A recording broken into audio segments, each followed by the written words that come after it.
Syed Hube Ali sir, Health Specialist UNICEF, to give us his introductory remarks. Over to you, sir. Thank you, Madam. Respected Director, HFWTC Delhi, Director General Health Services, Madam, and thank you for giving opportunity to UNICEF for this. I think it's the first of its kind training of the trainers on menstrual hygiene management. Colleagues, we all know that menstrual hygiene scheme has its journey now more than 10 years. The promotion of menstrual hygiene scheme as a national program, it started in 2011 with a few districts, and later on it has been merged as part of the National Adolescent Health Program RKSK under the four pillars. Menstrual hygiene scheme is one of them, peer educators program, adolescent friendly health clinics, and WAVES program. So it's a multi-departmental agenda. We all know menstrual hygiene, it's not a one department. So Ministry of Health under RKSK program, Ministry of Education, Women Child Development, and also the Bureau of Indian Standards, all are contributing towards promotion of the menstrual hygiene. And the procurement of it is also, if you see in India, in many of the states, it's education department who is procuring and providing these menstrual pads free of cost to the children in schools. Under RKSK program, Ministry of Health is procuring. In some states like Andhra Pradesh, WCT department is procuring and also installing the vending machines, menstrual pad vending machines in schools. And also there was some debates for the disposal. It's very important topic, and I'm sure the trainers will include that topic in today's training as well. The Ministry of Health Sciences in later part of 2022, they have come up with the document use of the incineration. Small incinerators are there which are being installed in the schools for disposal, safe disposal of the menstrual hygiene materials and pads. But I would want to take your attention to a few critical things. Although as per the NFHS 5, the use of sanitary menstrual hygiene products is 78%. The study says that still 50% is the use of cloth. Although we have increased the number of napkins, tampons, and menstrual cups are also being used, our all efforts should be to promote the use of the sanitary pads. And for this, Government of India, various ministries are doing all possible steps to improve the menstrual hygiene practices. Some of the states are also using the innovative practices like use of the local self-help groups for development of the menstrual pads using falalin cloths, and some innovative methods are also being tried. Recording in progress. Some innovative methods are also being tried for the disposal of these sanitary pads. So it's a very good step again for the Government of Delhi Department of Health to involve and engage multi-stakeholders. I know Health Department and ICDS Department are here today for this TOT, and we'll be able to continue this cascade as Madam also mentioned that this is TOT. My last point is the trainers, thanks to Dr. Pratibha and Jennifer, and to let you know that these trainers are the national experts who have contributed to the development of menstrual hygiene policy, which is there on the up on the web. It's still in the draft stage, and we are providing and collating the comments everywhere for and looking forward to the final stages of this policy and the way forward. Thank you once again for giving UNICEF an opportunity to be part of this very important training. Over to you, Madam. Thank you so much, sir. Moving ahead, we have 4 sessions with us, and that would be taken upon by our 2 facilitators from UNICEF. That is Dr. Pratibha Singh Bosch, Specialist UNICEF India, and second is Dr. Jennifer Selvaraj, MHM National Consultant UNICEF India. Dr. Pratibha is a water sanitation, hygiene, environment, disaster preparedness, response, climate change professional with 21 years of experience of working with national and state government development through international, bilateral, and multilateral agencies. She has been proactively working on menstruation hygiene since past 11 years. And Ms. Jennifer is work as National Menstrual Hygiene Management Consultant for UNICEF India and have a total of 15 years of experience in the wash sector, of which last 7 to 8 years have been in the field of menstrual hygiene. And we're working with UNICEF for the past 4 years as their national MHM consultant. So over to you, Dr. Pratibha and Ms. Jennifer for the next of the sessions. Thank you so much, madam. I would just request if Your sorry to disrupt, ma'am. Your voice is little less. Can you just increase the volume of the yeah, sure. Can you please share the slides also? uh, slide, ma'am? Your voice is still less. It's not audible.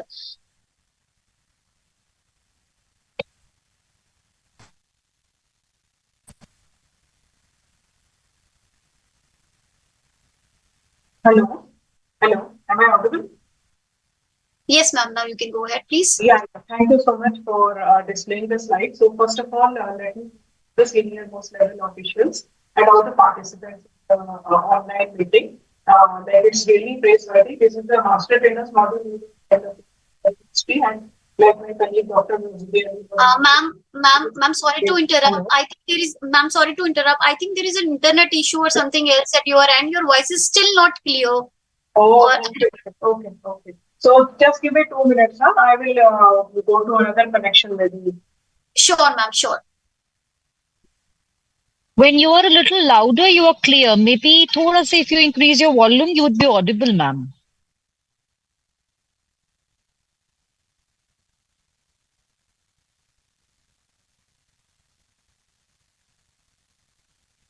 ये सारे register हुए हैं ये नहीं पता नहीं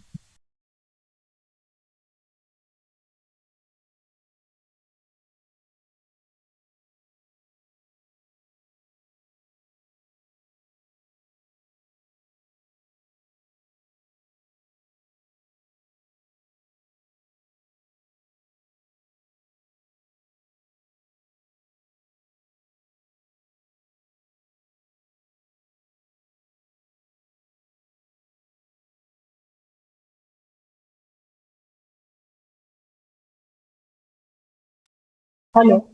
Yeah, good afternoon again. I'm back. So, can I start with the presentation? Hello. Am I audible? Hello. Ma'am, yes, ma'am. Okay, thank you so much. So basically, this master trainer module is basically meant for all the stakeholders, senior level officials, medical officers, and all, and also the CDPOs and officials of that level.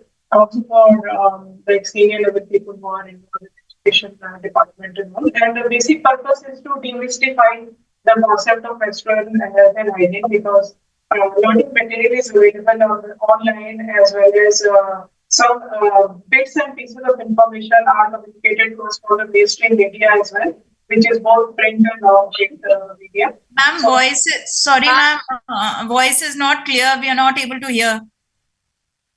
Yeah, I changed the internet. Volume is very low, ma'am. Volume is low. Okay. Yeah. I think I have to then maybe use another mic.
Hello?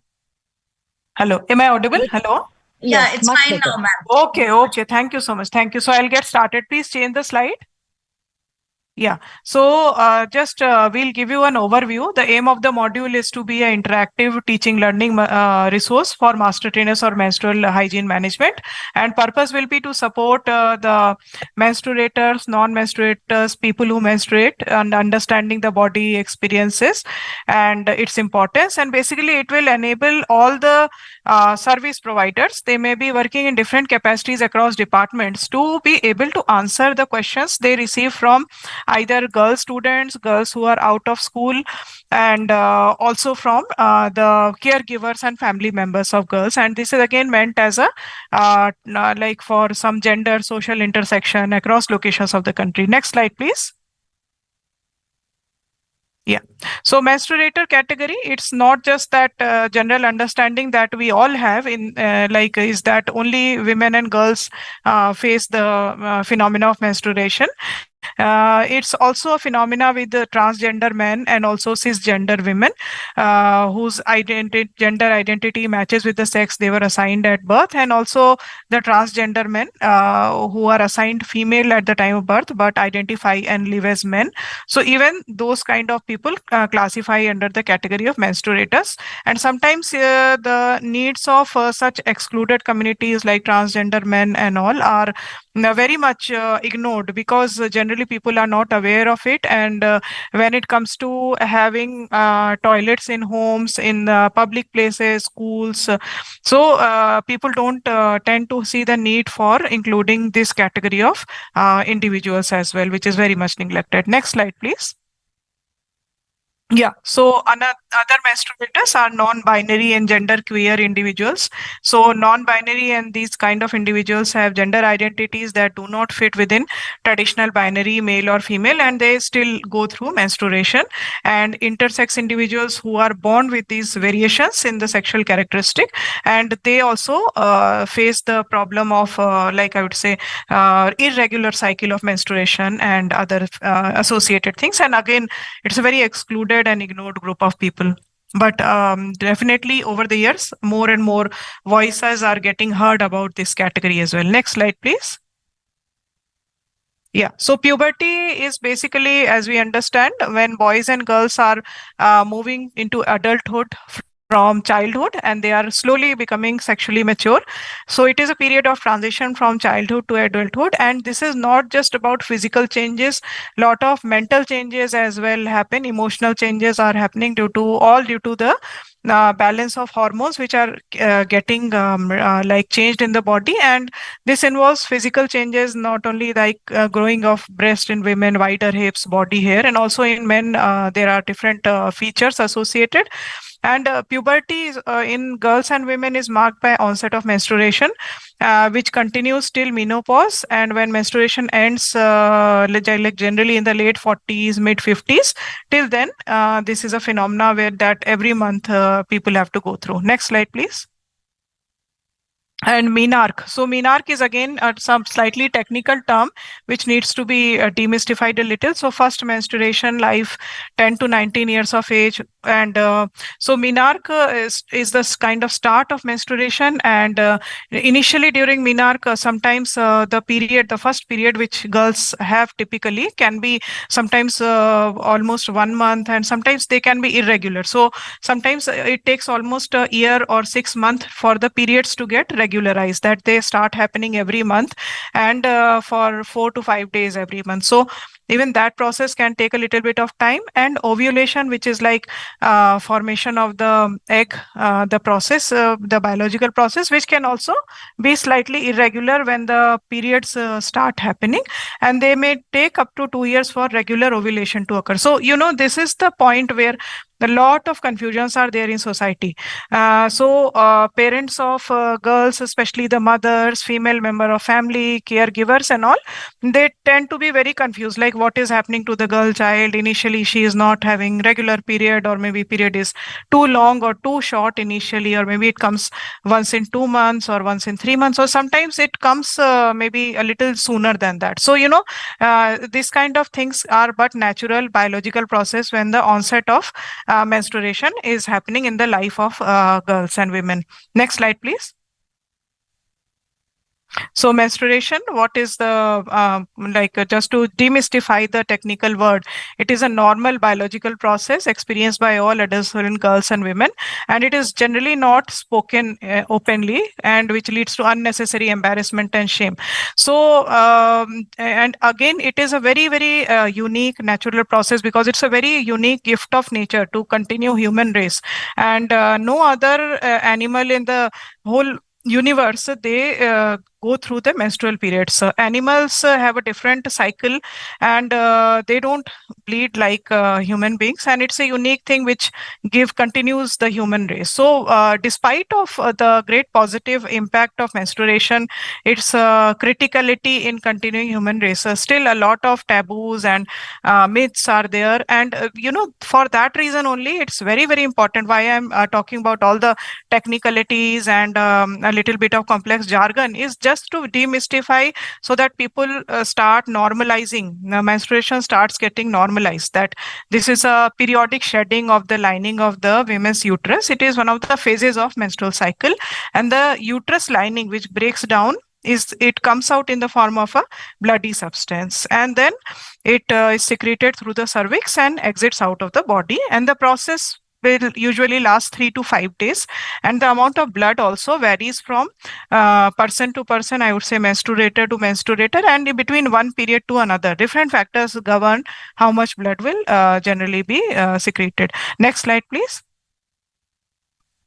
Yeah, so this is like a human, like a menstruator's body, like before a period, what the female reproductive system would look like.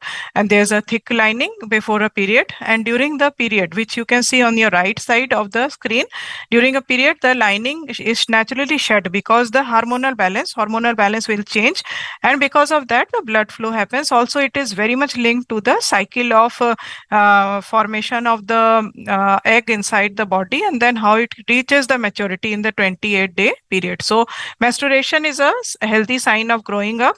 It is sign of good health, and it is not a sickness. Generally, what are prevalent terms in the society, that period is there, auntie has come and I am sick, people say I'm down or something. So, but it is not the case. It can be, if it is properly managed, it is not a health issue, but sometimes due to lack of nutrition, lack of proper practices, it can become slightly challenging.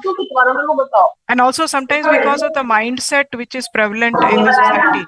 So people can be excluded from usual work, and then it can create some complications. But if we normalize the whole menstrual process, just like another body process, just like men start growing beards when they are moving from their adolescent to their adulthood, it is to be seen in the same light, menstruation phenomena as well. So then more you normalize, more better physical and mental health and well-being can be guaranteed. Next slide, please. Yeah, so menstrual cycle is shown in this slide, how it is starting. So you can see from the slide, the circle, you can see menstrual cycle.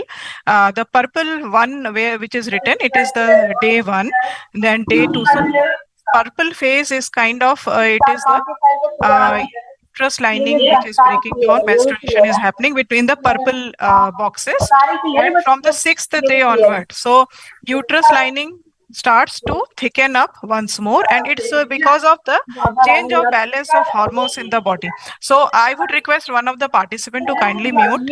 I think it is Miss Afsana. So kindly mute so that yeah, we can continue. Otherwise, other participants will not be able to listen. Yeah, thank you so much.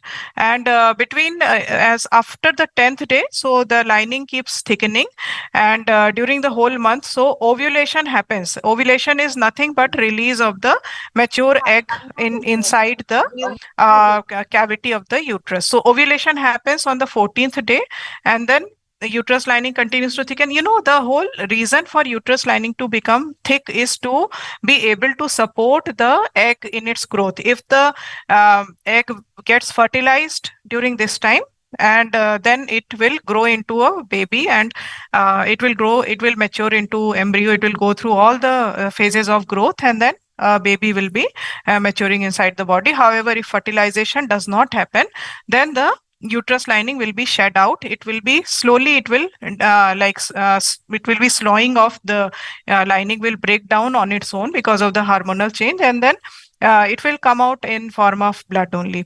So menstrual cycle describes the cyclic changes of the female body during menstruation: follicular phase, ovulation phase, luteal phase, back to menstrual phase. So these are all technical terms. And menstruation is one of the 4 phases of the menstrual cycle. So it is a 28-day cycle. And you can see that the whole month, some process or the other is happening inside the body, which is the body prepares itself to receive the fertilized egg. And the egg stays inside, and if it is fertilized, then there is no period.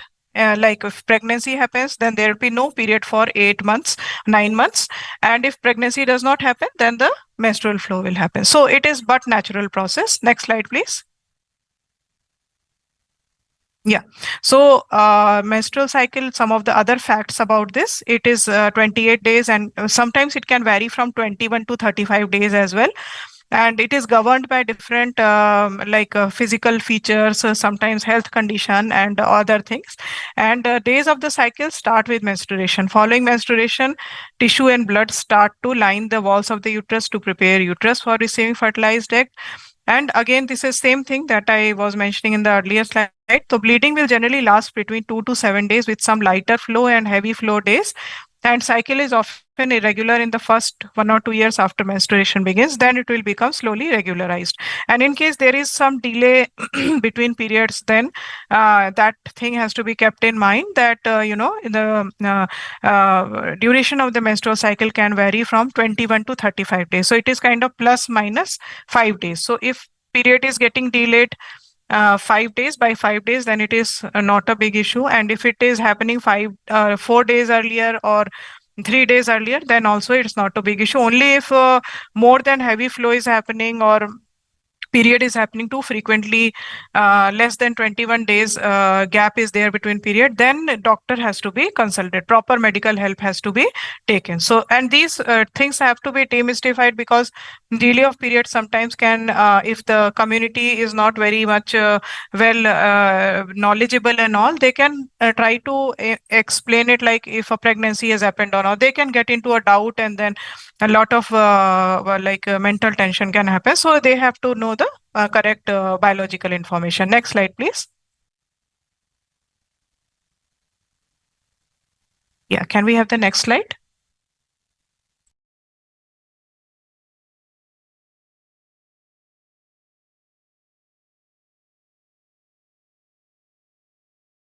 Okay. Yeah. Okay. So the menstrual cycle phase. So menstrual phase is the first stage of the menstrual cycle. This is when people get the period, and it starts when the egg from the previous cycle isn't fertilized. And then the follicular and ovulation phase.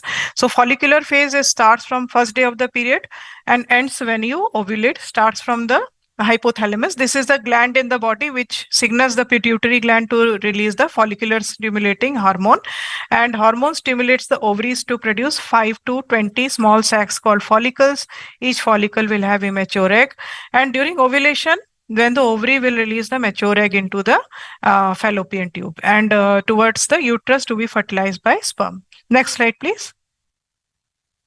Yeah. And then finally the luteal phase. When the follicle releases the egg, it will change into corpus luteum. And when the pregnancy does not happen, fertilization is not happening, then body will produce a human chorionic gonadotropin. And if people don't get period, then the corpus luteum will shrink away and will be reabsorbed within the body. So this is a very delicate mechanism. Also, it's a miracle of nature, I would say, that it takes care of the whole process on its own, and a delicate balance of hormone is governing the whole cycle. So during this phase, it is the balance of estrogen and progesterone which causes the onset of period, which maintains the whole cycle, and the uterus lining will be shed. So if people will not get pregnant, then some of the women might experience premenstrual syndrome. Next slide, please. So menstrual cycle, again, this is explained in a diagram, and what physical features, what behavior changes and all can happen. Next slide, please. Yeah. So the WHO, the World Health Organization, has defined menstrual hygiene as follows. Till now, were talking about menstruation phenomena. Now, the menstrual hygiene program as such. What is menstrual hygiene actually? So, women and girls and also menstruators now will require clean menstrual management material to absorb and collect menstrual blood that can be changed in privacy as and when necessary during duration of the period. And women and girls should also have access to soap and water for washing the body as required. And they should have access to safe and convenient facility to dispose the used menstrual management material. And then again, the correct knowledge is very, very critical, that menstruation should not be seen as a burden of menstruators and females, but the basic biological fact should be brought to the information of girls and women. And this should be done in a dignified manner without any discomfort and fear. And also, a correct knowledge should be given. It should not be that like from unverified sources, some incorrect knowledge will be reaching. So this is the definition. Next slide, please. And actually, this definition will govern the whole program, like how you will chart out the menstrual hygiene program.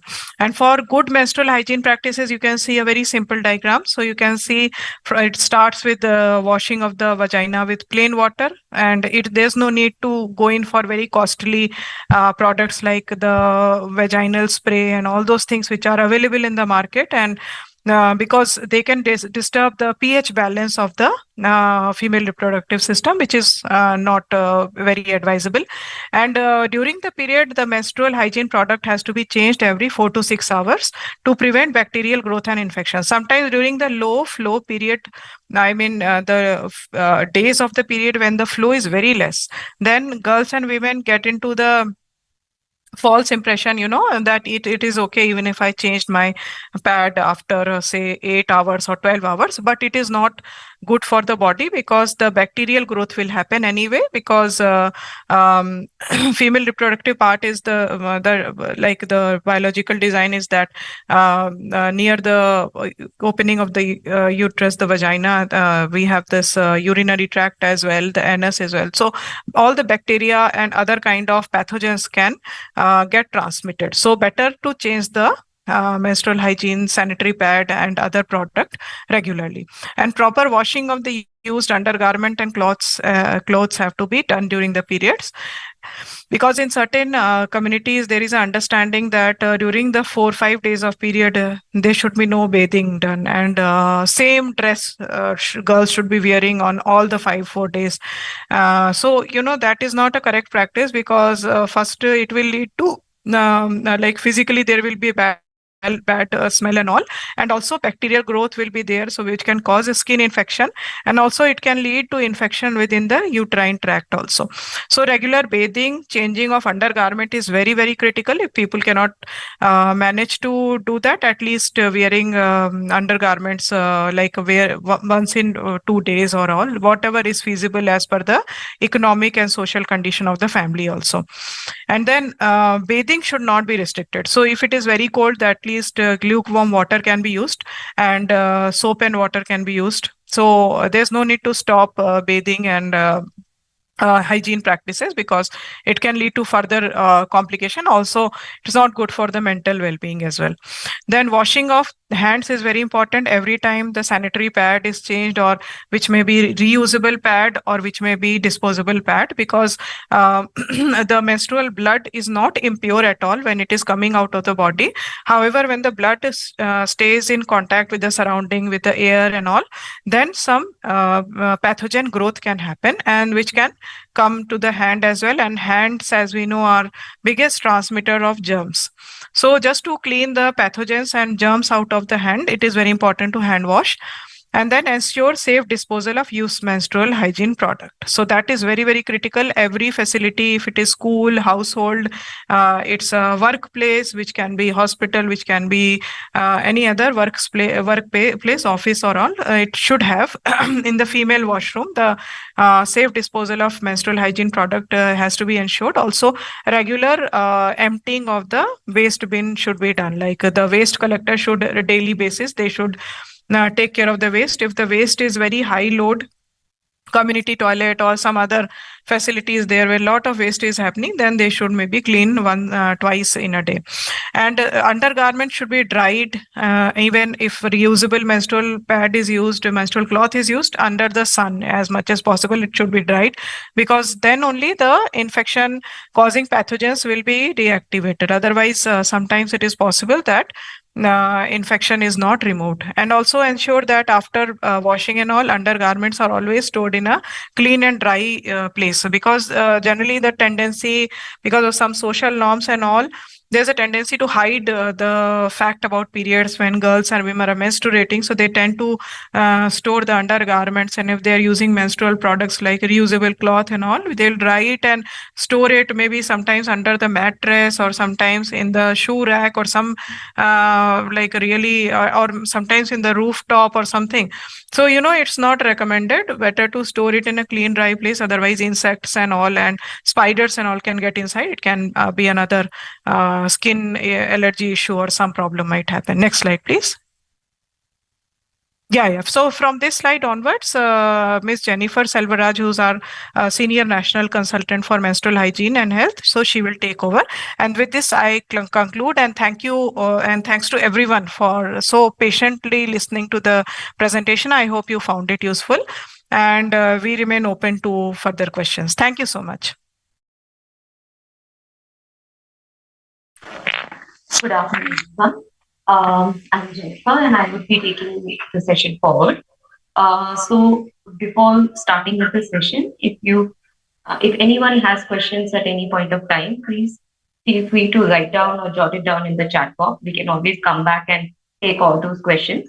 And we'll try to take the session partially in Hindi also, so that it's more inclusive and other people can also join in. Okay. So we start with menstrual hygiene materials, menstrual products. The choice of sanitary protection or products is usually based on the voice is not clear, ma'am. Please, can you be a bit loud? Is it fine now? Yes, much better. Okay.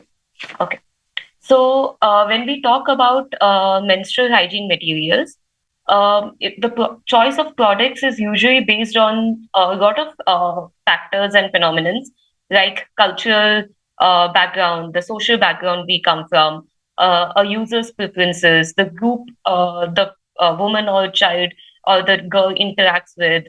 For an example, if my friend uses a menstrual cup, I would be prone to get influenced by her and also start using a menstrual cup. Also there is this factor of access to funds and money. If a person coming from a well-off family or with a more access to funds will be more open to try out more sustainable products and more products that are more costly and not available to everyone. Similarly, access to wash facilities is also a very important component which can influence your choice of product. Next slide, please. Okay. So when we are talking about in today's time in urban context or even in rural context, but when we talk about Delhi, generally today we can find a various range of products like cloth pads, cloths, sanitary napkins, menstrual cups, sanitary panties, tampons, etc. So when we are talking about these products, the environmental impact, according to the environmental impact, it can be classified into three factors or under three categories, which is reusable materials, compostable disposal materials, and non-compostable disposal materials. Next slide.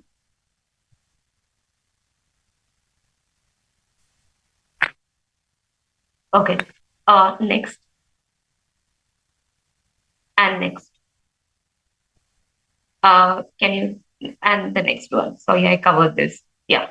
So the first category is reusable products. These are products that can be used multiple times. They have a lifespan of anywhere between 1 year to 10 years, resulting in a minimal disposal impact. there is a lot of hygiene and protection and care that is required when using these materials.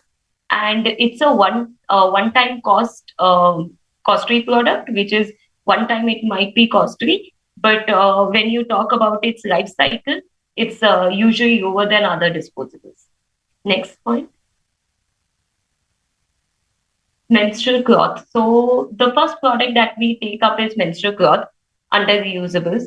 As we know, cloths are very have been used in our country for a very long time. We have been, I think everyone among us have used cloths at one point of time, or we have known people, whether our parents or grandparents who have grandmothers who have used cloths. So cloths are these reusable pieces of fabrics which are worn externally to the body in the underwear, or sometimes where there are no underwears available, they are tied to the waist, and it's used to absorb menstrual flow. These menstrual cloths are usually supposed to be cotton, but nowadays you can also get other fabrics such as am I audible? Yes, yes. So nowadays you can also get other types of cloths that can also be repurposed and used. So cloth is one very cheap and available product that is there in every household. It is very easy to use and maintain as well if taken care. It is very environment friendly and has one of the least impact environmentally. And of course, it's made from natural fabrics.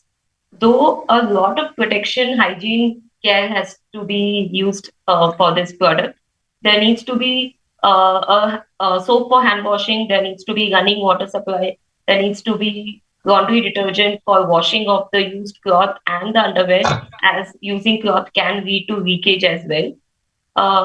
There needs to be a proper storage and drying place for the cloth that has been used, as well as the undergarments. So these are certain factors that influence in a big way for the people who use cloths. Second, the next slide.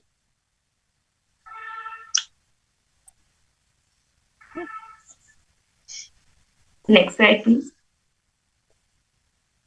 Yes, reusable pads. So reusable pads are also cloth pads, but they are stitched cloth pads.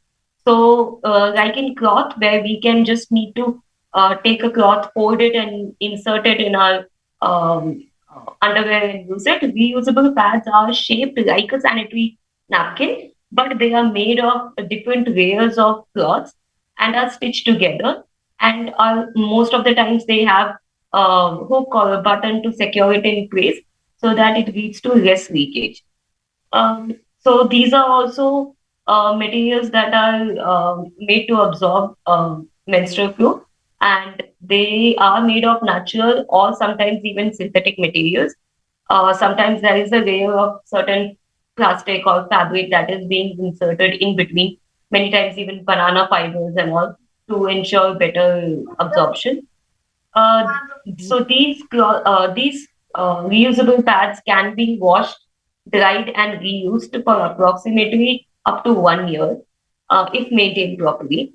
There are some producers who do large-scale manufacturing of reusable pads in India, but it is not readily available, as it is not very user-friendly as well, because once it absorbs the blood, it becomes very difficult to kind of clean it from inside because it's stitched up. So only the outer layer can be cleaned. So therefore, it is not very user friendly. Also, if it is not dried and washed properly, it can lead to a huge infection problem. So it's very important when people who are using cloth pads are also have to be trained on good user practice. They have to have good provision of soap, underwear, storage bags. They have to have private washing facilities and specifically drying facility, which is a huge problem in our country. So that has to be ensured. So these Next slide. There is a BIS standards that have been recently released for reusable sanitary pads as well, which can be referred to. Uh, next slide. Yeah, so these are some of the popular reusable pads or brands that are available in Indian market. Um, just to put it out, UNICEF doesn't support or doesn't uphold any one particular brand. These are just choices and examples that are there available just to give you a idea of what is there. So these are some brands that are available online. The prices range from 299 to 999 per packet, and they can have anywhere between 3 pads to 6 pads. They are mostly available on sites like Amazon, Flipkart, and as well as website of the companies. Most of these uh, companies who sell reusable pads also sell other period items like panties and menstrual cups. Next slide, please. So the next is menstrual cup. Menstrual cup is a cup that is it's a non-absorbent bell-shaped device which is internally inserted into the vagina to collect the menstrual flow. So it is not worn outside the body, but it's inserted inside. It creates a seal and is held in place by the walls of the vagina. It is usually made of the medical grade silicone, and it's said to collect 3 times more blood than pads or tampons or any other period product. It just needs to be emptied every 6 to 12 hours, after which it can be washed and reinserted if there is facilities where you can wash and reinsert it. Menstrual cups are not easily available. They are a little high maintenance. They are mostly bought online, and it's though because it is inserted internally, there's a lot of cultural barriers and taboos that myths related to it. When a person is asked to use a menstrual cup, there is a need for proper education and discussion of these myths, taboos, perceptions, which will lead to cup acceptability, and they need a continued support and access to knowledge. These cups are often perceived as better than pads or cloth because of the lack of leakage feature. It's very easy to wash them, dry them, and store them. It's comfortable because very comfortable because you don't feel you are wearing any product, and you can basically do any activity. You can take up long hours of journey. You don't need to keep checking and changing as it happens in any other period product. Also, there is a lack of odor or any smell related to menstrual blood, which is a very common feature. So these are some of the very good features and bad features of a menstrual cup. So a menstrual cup once bought can be used for up to 5 to 10 years, and it comparatively produces less wastage than any other product, menstrual product in the market. So because if you buy a cup, you have to dispose it of at least after 5 years. So therefore, there is hardly any wastage that is produced. Also, but the only problem is there is in today's time there is a lack of regulation and standards around menstrual cup. Though it has been mentioned that it is typically made of medical grade silicone, but there are no standards, and therefore we don't know what people are using to create these menstrual cups. There is a high risk of infections if the menstrual cup is not washed properly, or it is reinserted with the dirty, unwashed hands. So these are certain things that needs to be kind of that needs to be educated. The people need to be educated about before we or anybody starts advocating menstrual cup. Next slide. Next slide. Okay, these are some of the popular brands that you can find in the Indian market. So menstrual cup can start anywhere between 250 rupees to it goes up to almost 2000 rupees. And they are available again on Amazon, Flipkarts, and the company websites. Now they are also available on Myntra and all. They usually come with their storage bag. They also provide a sterilization cup. So when you use a menstrual cup, you have to boil the menstrual cup, sterilize it before and after using it. So therefore, nowadays they provide with a sterilization cup, which can be very useful. Next, please. So the next category is disposable compostables, which are these are high degree of compostable. These are products with high degree of compostable content. They are one-time use and materials conducive to composting. They have limited impact on disposal. The layers, sealing absorbent layers, have high degree of compostability. There are very little or limited number of players in India, and there are hardly any choices. They are quite costly, and they can't be affordable for everyone. But it's being marketed more now, and in recent times we can see a rising number of products that are being launched. Next slide, please. So the first product would be biodegradable pads. These are pads which are made of bamboo, jute, starch, corn, and banana fiber, making it free of any chemicals, parabens, plastics, and dyes. Therefore, there is a low risk of infections and rashes that come along with disposable sanitary pads usually. They are this makes these the nature of it, which is made from bamboo, jute, and starch, makes them fully degradable and decreases the chance of plastic accumulation in the product. So the delicate skin in the intimate areas can react with plastic-based products. Hence, these biodegradable pads are made up of plant-based products, making them very safer and, as I said, very less prone to infections. They are very comfortable to use as they are very soft. They are plastic free. They don't have any health hazards.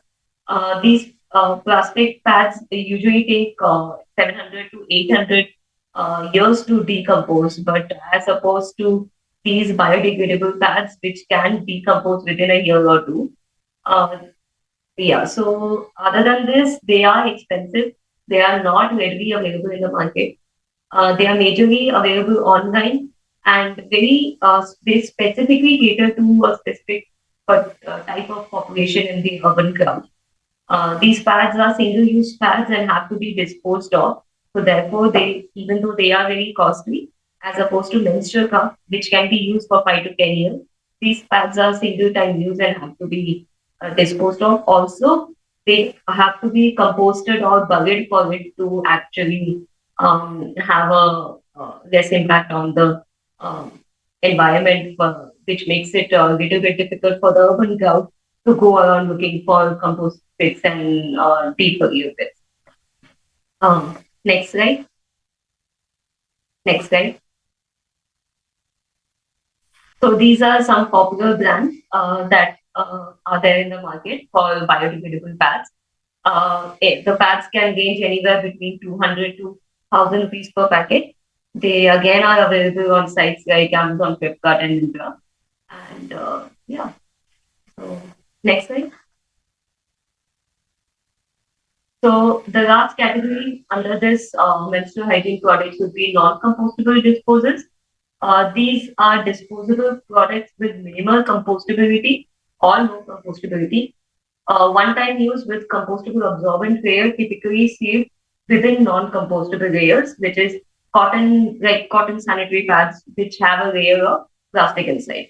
So therefore, you can't compost it because of the plastic, though there is cotton.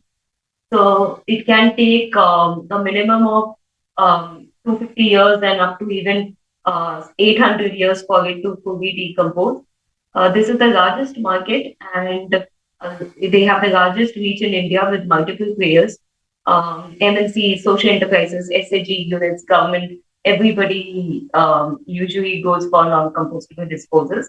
There are BIS standards for sanitary napkin also, which have been recently released some years back, and so these are now being adhered to.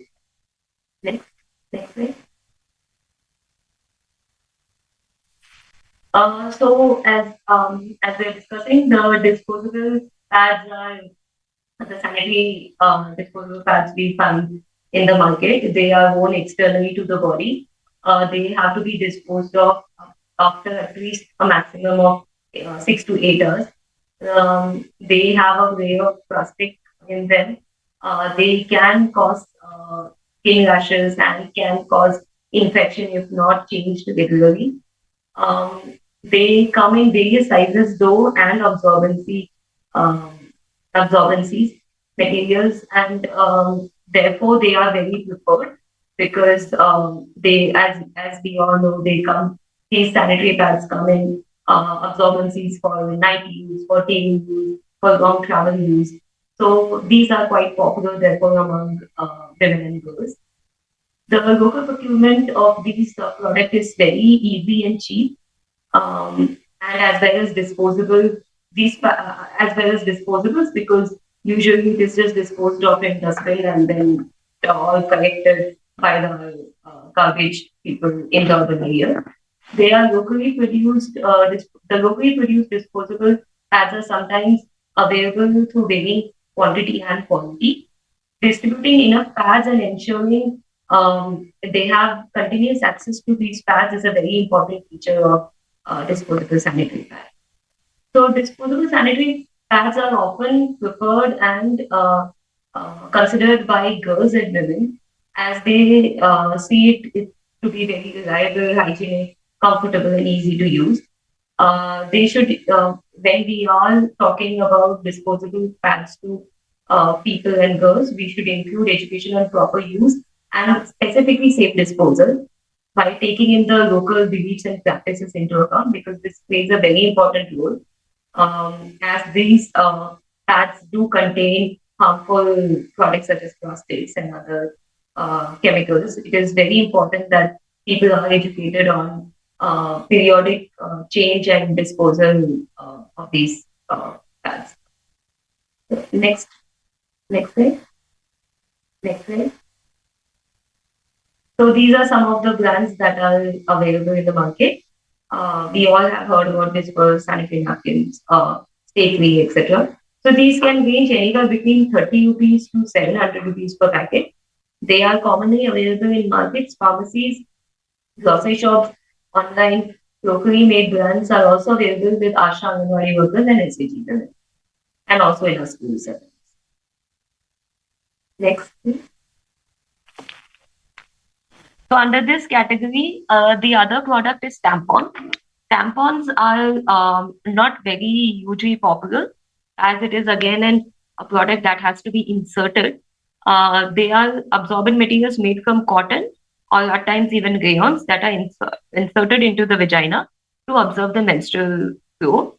They expand with moisture and thereby avoid any kind of leakage. They can be worn up to 8 hours, after which they have to be removed using the removable string and has to be disposed of. They come in various sizes, small, medium, and large, which can be used according to the 8 different age groups. And it also comes with different materials, as I said, about cotton and rayon. They can be used with an applicator, which assists in insertions, or without an applicator, which can be directly inserted, for which you need to go through washing of hands and make sure it's handled in a hygienic way. Tampons are often not easily available. They are expensive. They also, girls and women also have this fear of pain when we are talking about insertion of tampons, menstrual cups, and all. So also there is this problem where tampons have got stuck inside, and the thread that is supposed to hang outside is not available. It can't be seen, and then it gets stuck, and people go into panic mode. So these are some of the issues that come when tampon use has been where you see tampon use. Also, tampon use is associated with toxic shock syndrome, which is a very dangerous and potentially fatal disease. Um, Residual chemical and fragrance can lead to allergic reactions as well. If a person using a tampon doesn't change tampon at a regular interval, which is 6 to 8 hours, they are open to TSS or toxic shock syndrome, and it can lead to very dangerous situations. It can there has been lots of cases abroad, though, because in India there is people are hardly using tampons. We don't have many cases here, but we can always do a Google search and see that there are very disturbing stories of how people have gone through surgeries and even have died due to TSS. So, but other than that, tampons are also not environment friendly, and they also take anywhere between 250 years to 800 years to decompose. Next slide, please.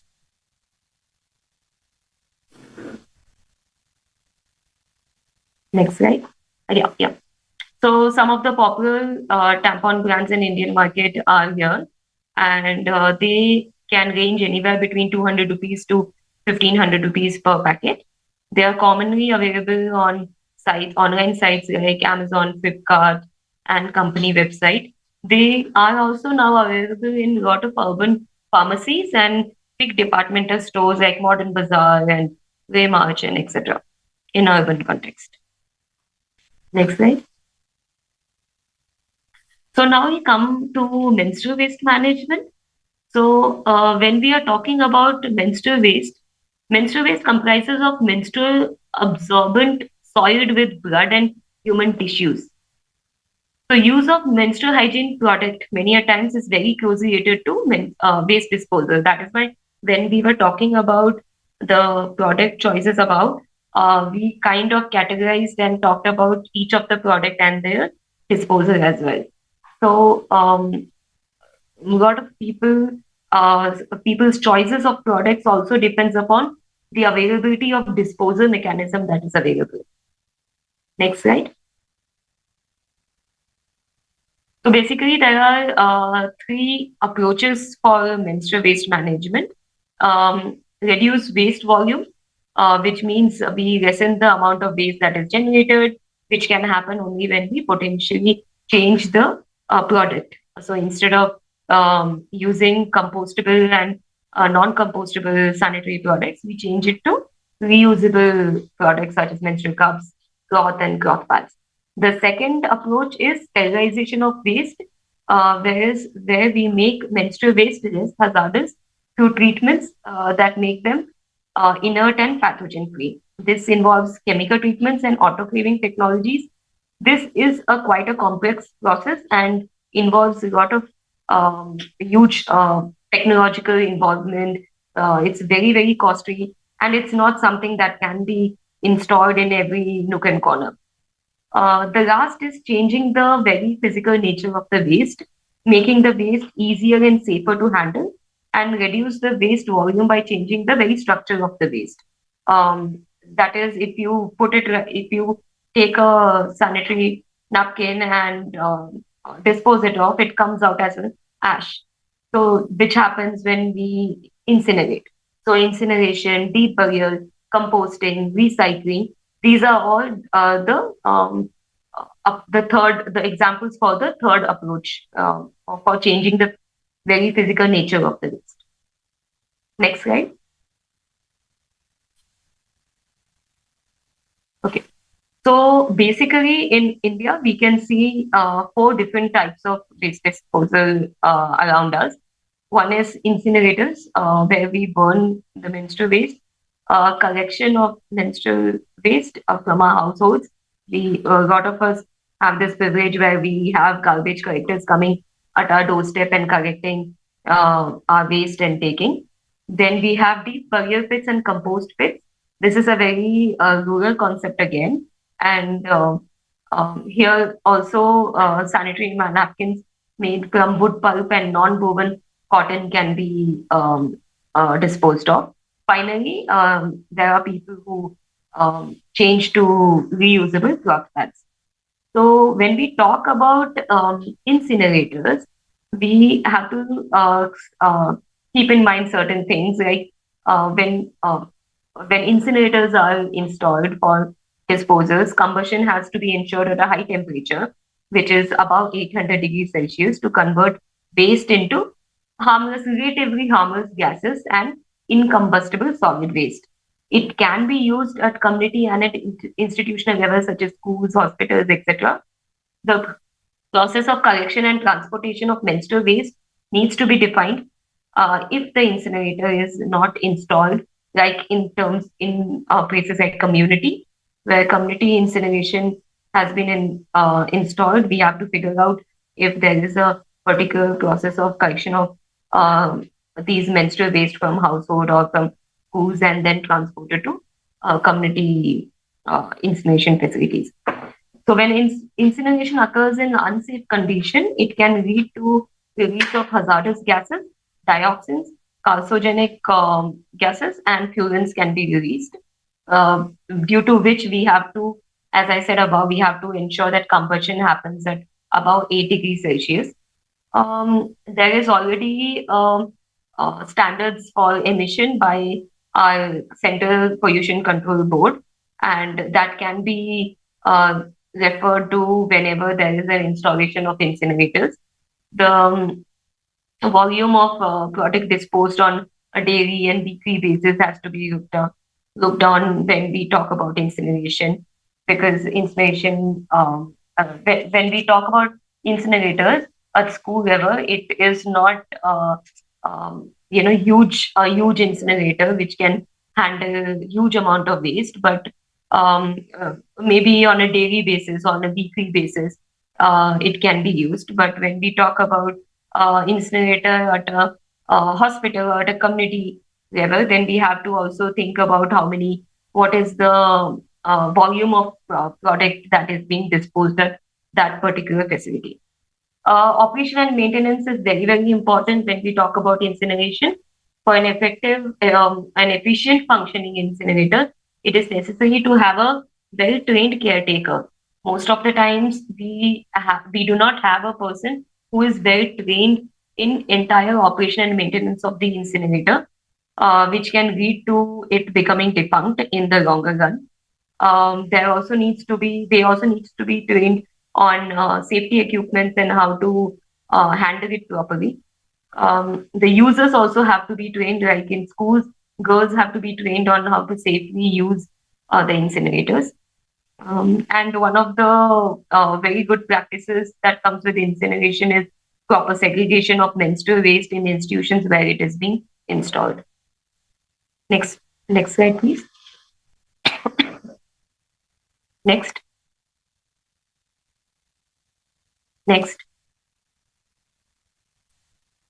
So the image that you see is of a deep burial pit.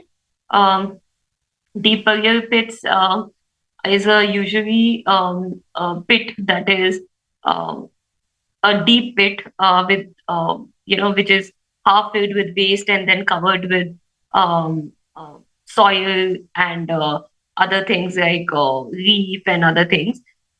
It's used. Okay, so the deep pit is a sorry. So deep. Sorry, I'm just somebody has been saying something, so I'm sorry for the distraction. Yeah. So burying in a deep pit usually requires a lot of physical work and space because it is not a small waste management thing that can be constructed. It has to be in an open space. There are certain specifications that has to be adhered to it. It has to be at a particular distance from any drinking water source or anything. And usually it is a complex construction process as well. It has to have certain layers around it and what goes inside it. So it requires a lot of physical work and space, But if practiced well and if it once constructed, it can be a very low cost option. The disadvantages is that during the rainy season, because deep burial pit should not have water going inside it. So um, the limitation, of course, is during the rainy season, it's very difficult to maintain. Also, high water table areas such as hilly regions are not, and in hilly regions, it's not possible to have burial pits, deep burial pits. Also, many a times, because we are talking about a subject which has taboo and shame surrounding it, it's very difficult for people to kind of get into practice of going out and disposing their menstrual waste every time into a pit, which everyone will know is for menstrual waste disposal. So it has a community kind of a social taboo surrounding it as well.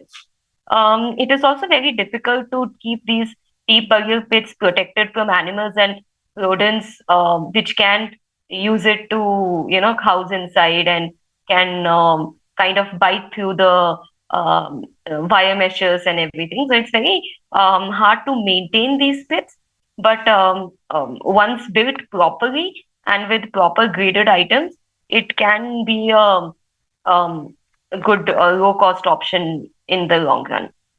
Next point. Next slide. Next. So composting pits.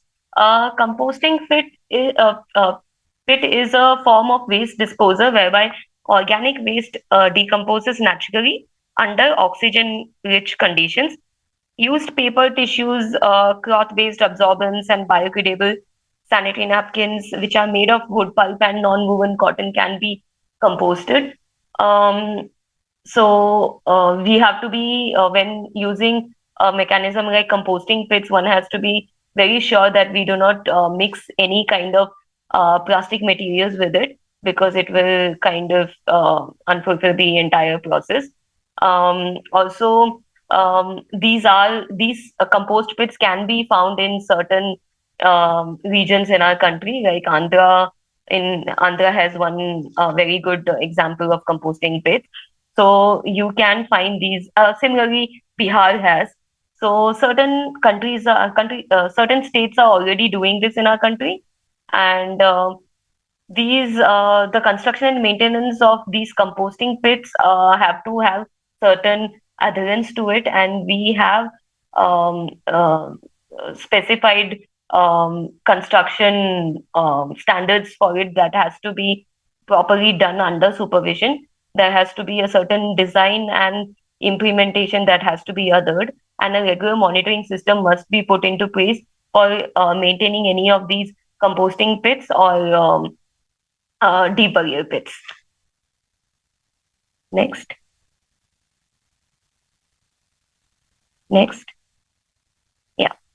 So this is the end of menstrual product and waste management. We now move on to the next subject, which is the different health related issues surrounding menstruation. So we first start with the perimenopause, menopause, and postmenopause thing.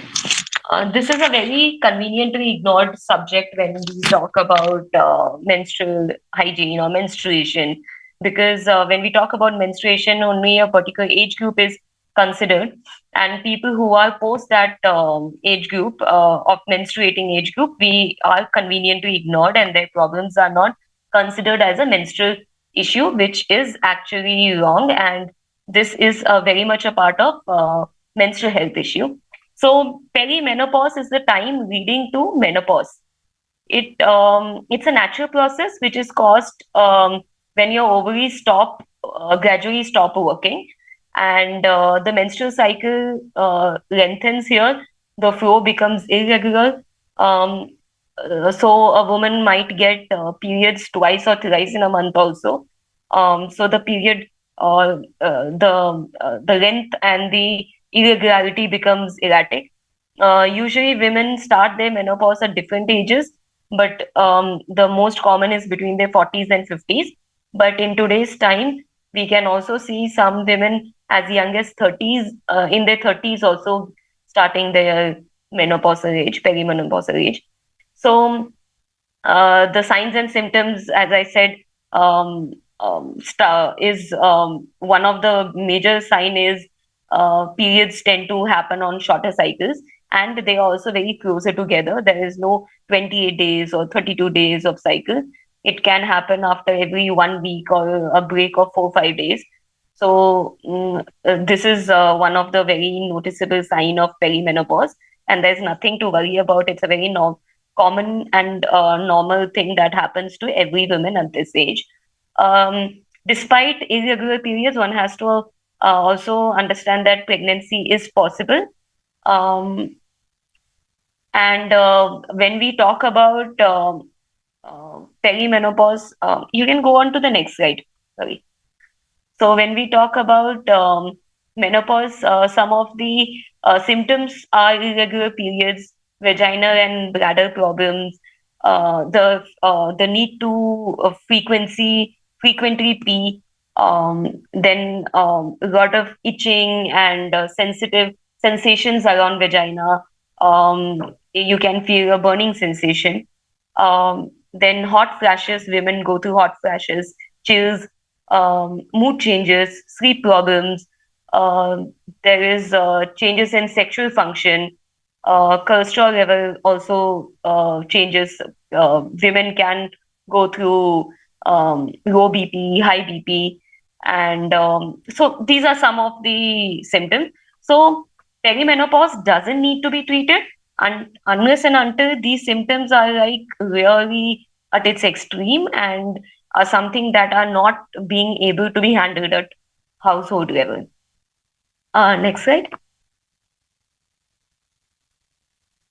Next. Next. Okay, menopause.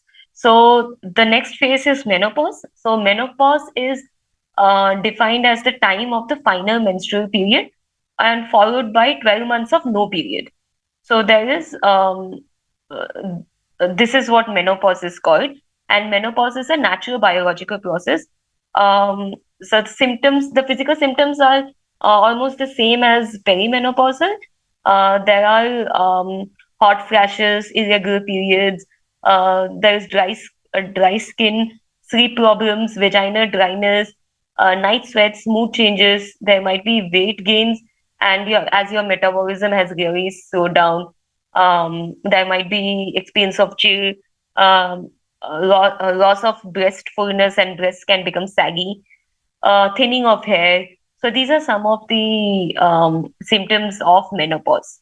Next slide. Postmenopause is the period that follows the final menses, that is the last period a woman goes through. During this stage, menopausal symptoms such as hot flashes get milder or they completely go away. People in post-menopause are at a higher increased risk of osteoporosis and heart diseases. Medication and healthy lifestyle is usually advised at this age, and they bring in a huge change and reduce the conditions and the symptoms of post-menopause. Um, So the vaginal bleeding during post-menopause period is something that is of concern and requires immediate medical attention. It could lead to conditions like uterine fibroid, infections like endometriosis, or even sometimes cancer. So once a person enters post-menopause, they are in this stage for the rest of their life, because obviously that is the last period a woman goes through. The hormone levels will continue to remain low, and there will be no monthly period thereon. One can't get pregnant after this, as their ovaries have stopped releasing the eggs. So this is about postmenopause. Most people in postmenopause feel lingering symptoms from menopause. They can be little intense, and in most of the cases, they are disappearing. So there is hair loss, dry skin, insomnia, weight change, urinary inconsistencies, and all those that we discussed in the previous slide of menopauses. So medical attention usually in postmenopause is not required, only if it kind of intervenes with your interferes with your regular day-to-day activities. Only then it's advised to seek medical help. But regular visits for preventive healthcare is totally recommended. Next slide. Next slide. Next slide. Okay. So, so other than these issues, there are certain other health issues related to menstruation among women and girls. The first is menstrual cramps. So many individuals experience menstrual cramps. I think we all have heard or gone through menstrual cramps in our lives when we have had our periods, or women in our household have gone through and we have witnessed it. So these are caused by uterine contractions as uterus sheds its lining. Cramps can range from mild to severe and can be accompanied by sometimes lower abdominal pain, sometimes back pain, thigh pains, etc. Heavy menstrual bleeding. This is heavy, excessive or prolonged menstrual bleeding, and it can lead to anemia, fatigue, and discomfort. So menstrual cramp, the first point, menstrual cramp in itself is not a health issue. Only when it becomes something that's unbearable, it becomes a health issue. Okay, so next is irregular menstrual cycles. As Pratibha ji said in her session also, when we start our periods, there is a period of 2 years when there are irregular menstrual cycles, because your body is getting used to it and it kind of figures out what cycle it needs to go through and all. So you may get periods within 1 month, or once in 2 months, or sometimes once in 3-4 months. But after those 2 years, a woman and or a girl continues to get periods at a regular cycle. In case that doesn't happen, it needs medical advice and attention. It can be caused by hormonal imbalance, stress, medical conditions, or sometimes even certain medications we are going through or taking can also interrupt with it. Irregular cycles needs to be addressed because they can affect fertility, and therefore it needs proper medical evaluation.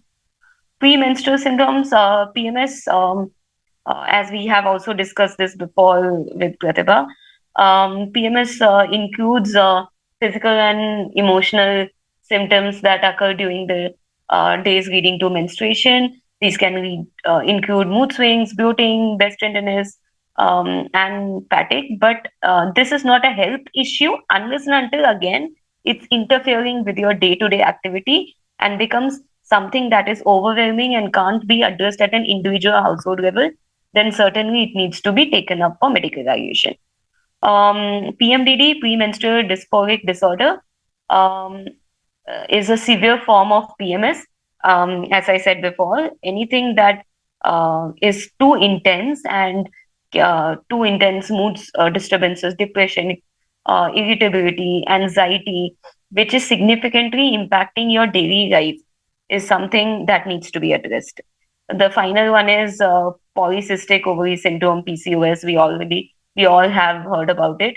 It's a hormonal disorder that can cause irregular periods, acne, weight gain, and fertility issues among women. Next slide. We also have things like endometriosis, which is a very common issue in today's time, especially in urban areas. This is a condition where tissue similar to the lining of the uterus grows outside the uterus. It can cause severe pelvic pains, painful periods, and fertility problems among women. And this needs to be immediately addressed and needs major lifestyle changes to address this. Fibroids, uterine fibroids are non-cancerous growths in the uterus that can cause heavy menstrual bleeding, pelvic pressure, and pain, though they usually do not interfere with day-to-day activities, but sometimes they can cause a lot of pain and needs to be removed. Amenorrhea, or lack of no periods. refers to the absence of menstruation. This can be caused by factors such as extreme exercise, low body weight, hormonal imbalance, or medical condition. This is one such thing that can be found among people in the sports industry, people who are into athletics and are engaging in extreme exercise, who take a lot of supplements and steroids, essentially. So this can cause a huge hormonal imbalance and lead to this condition. Menopause and perimenopause, we have already discussed before. Menstrual hygiene can lead to certain menstrual hygiene issues, infections, discomfort, itching, burning sensations, white discharge problem, and these needs to be addressed. TSS or toxic shock syndrome, as I discussed, it's one of a very serious condition associated with tampons, and it can cause high fever, rash, organ failure, death, and as I said, there are cases where people had to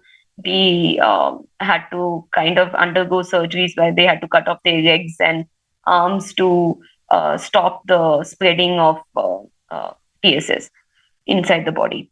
So the last, of course, reproductive health conditions. Menstruation is always connected to reproductive health. So conditions like infertility, ovarian cyst, and uterine infections can impact menstrual health.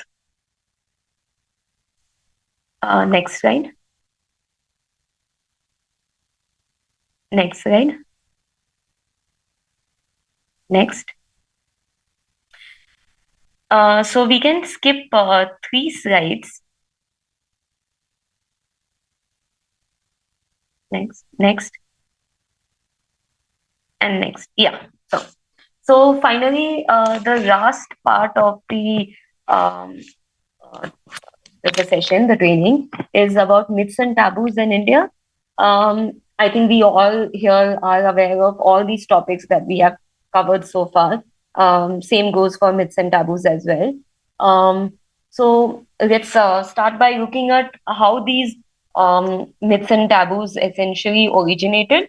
So in ancient times, when women and girls were going through menstrual experiences, they were kind of asked to, due to pain, due to them being sick, due to continuous bleeding and lack of availability of menstrual products, they were kind of isolated, given a specific place in the household.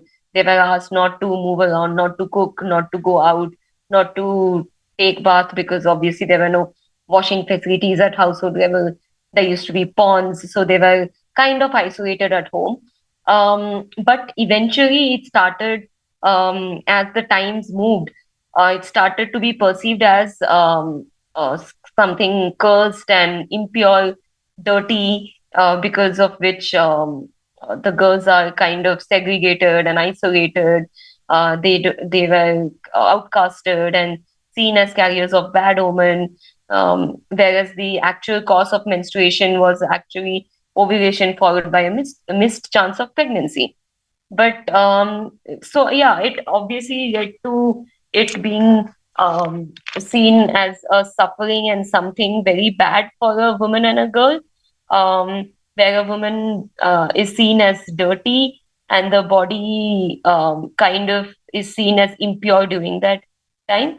So this is how myths and taboos, which the practices which we now call it as myths and taboos, came into existence. Something which was kind of designed to give us privacy, give us that rest, that upliftment, eventually started being viewed and deduced as something that needs to be kind of needs to be outcasted and seen as pure and impure, and now it has infested as myths and taboos in our society. Next slide. So some of the prevalent myths and taboos in India would be impurity and untouchability, where women are considered impure and are advised to be kept separated from the family members. Isolation and seclusion. Women in some households, in some states in our country itself, you can see menstruating women are given a separate huts, menstrual huts, to go and stay during those menstruating times, because they are seen so impure and dirty that they are not supposed to enter the household, thereby bringing in impurity and bad omen to the house. Similarly, women are not allowed to participate in social activities when they are menstruating. This we can find even in the urban context. People don't like to go for weddings, are not allowed to go for weddings, participate in any ceremonies that happens in weddings, or in any religious gatherings or anything. They are also not allowed to go to places of worship. Um, as I said, restrictions on religious activity. Women are not are prohibited often from entering places of worship or participating in religious ceremonies. They can't do the daily puja and cooking and everything. Food restrictions. Some Many people, especially when you go to schools and you talk to girls, you come to realize that many communities believe that menstruating women and girls can't consume certain types of food like sal food, dahi, and thanda khana. They can't have these food because this can lead to disruption in bodily balance, and they are supposed to eat very simple food. Um, though there is a little bit truth to it, saying that during menstruation, women are supposed to have a good balanced diet, but there is no restriction saying they can't have any particular food. They should prefer more healthy food and should try to have a more greens, more calcium rich food, protein rich food, but there is nothing prohibiting them from having anything. Finally, physical restrictions. Engaging in physical activities like cooking, touching plants, touching achar, pickles, washing clothes during menstruation is sometimes considered unacceptable. Washing clothes of other people in the household because they are considered impure, due to the belief that it leads to contamination. So these all things are related to the concept of contamination because they are considered impure. Therefore, they don't want to be a person who should be cooking for the entire household, or serving them food, washing their clothes, etc. Other than that, we live in a country which is so varied, which is so we have so many people from different religious backgrounds, from different social and cultural backgrounds. So when you do go to different areas, different states, different districts, regions, communities, you see a different number of myths and taboos in different societies. Some might be prevalent in the society that I come from, whereas some of these might not be adhered to in your society, but something new might be prevalent there. So whenever we talk about myths and taboos, we have to understand the community, the culture, and the social belief that we are addressing, the people who come from that background, and accordingly understand that, and then address those issues. Next slide. Next. Yeah. So combating myths and taboos. One of the very effective way of combating myths and taboos is for education. Menstrual hygiene education. Implementing a comprehensive menstrual hygiene education in schools is the first step to break the silence and provide right and accurate information to boys and girls. This also kind of falls into the second point, which is community awareness programs. It is overlapping because menstrual hygiene education is not just important at school levels for girls and boys, but also at community level, because girls and boys go back to their houses where they have to, from where these myths and taboos arise. So obviously the community back home have to be also educated on it.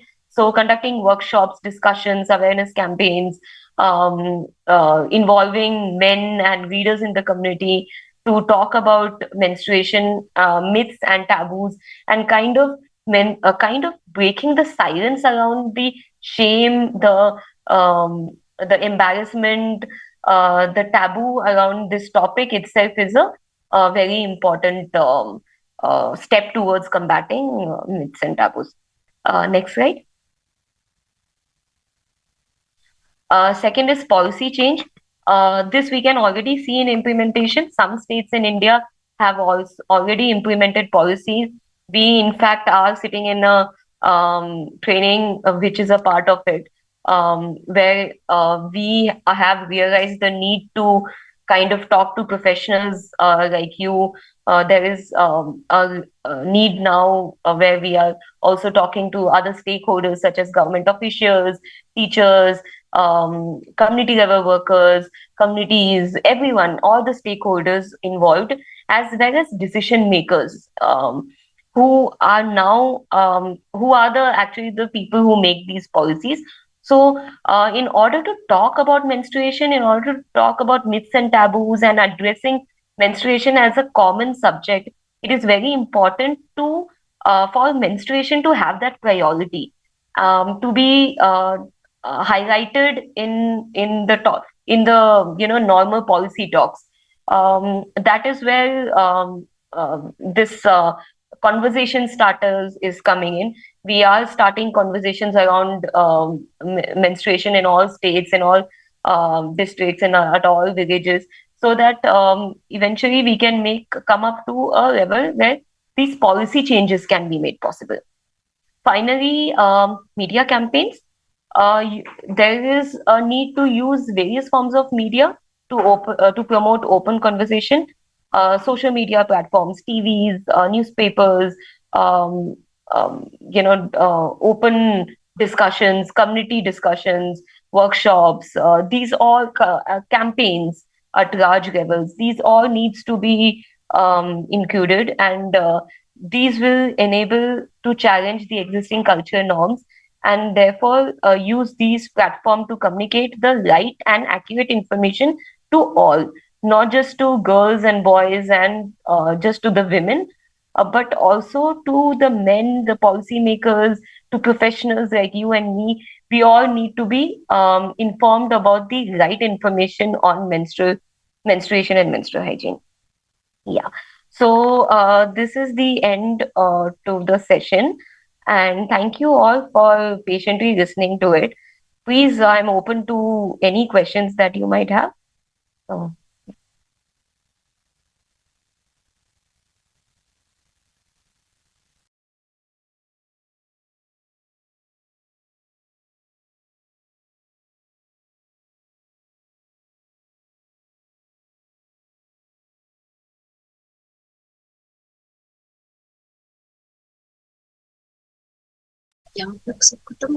Platform is open for the questions. So I request participants, if they have any questions from Ms. Selviraj, they can ask.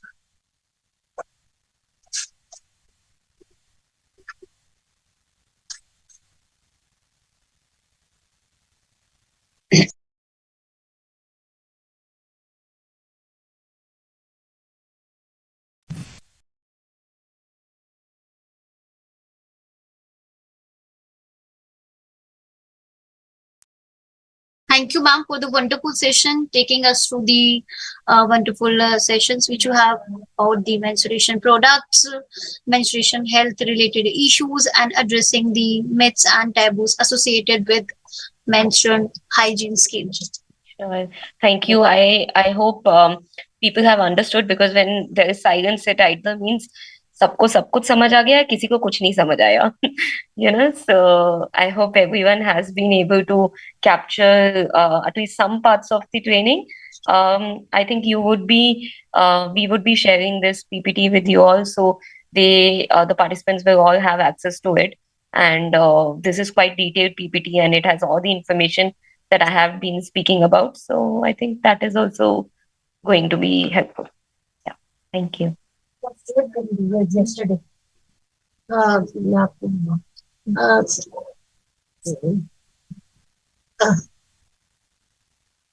जी, हाँ जी, बोलिए sir.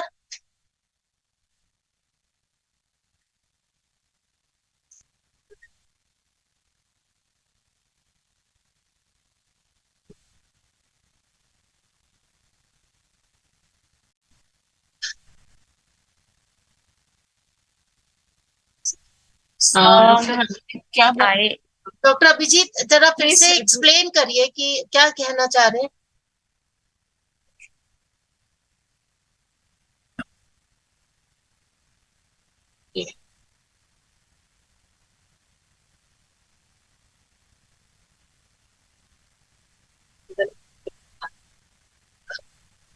I think for that we have to ask UNICEF.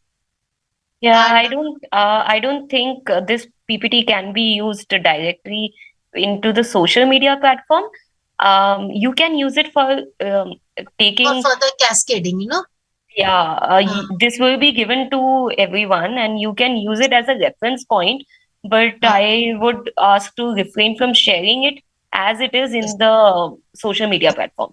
Social media पे share मत कीजिए, पर आप अपने reference के लिए यूज कर सकते हैं और उसमें से थोड़ा पार्ट्स निकाल के आपको अपने शब्दों में बताना है वो बता सकते हैं, बट उसी को कॉपी पेस्ट नहीं करना है बस. ठीक है doctor Abhijeet. Actually, Dr. Shashi is here from the program. Since this is a TOT, we would like see the plan was made in such a way that we have called the adolescent health nodals along with 3 doctors who have good training skills so that they can help the nodal to further cascade the training in the district. Hello, am I audible? Anji. So the plan was conceptualized in a way that the 4 district officials who are here, because through you people, the sanitary napkins will be provided through ASHA to the out of school adolescent girls. So the concept was that the adolescent nodal along with the 3 doctors would further cascade the training in their districts, for which the funds have already been allocated by the program officer. Dr. Shashi would share the date also when the funds for cascading of training of menstrual this training has been sent to the districts. I think all the district officials are aware of that mail which has been sent to you, shared with you. All the nodals are aware? Yes. And yes, we've seen. You've seen. So the funds are available. Half day की training आपको करनी है और ये आप देख लीजिएगा कि कैसे आप करेंगे. And Dr. Shashi is here. Some of the sanitary napkins, some of the consignment we have procured. Dr. Shashi would be addressing this. वो आप शायद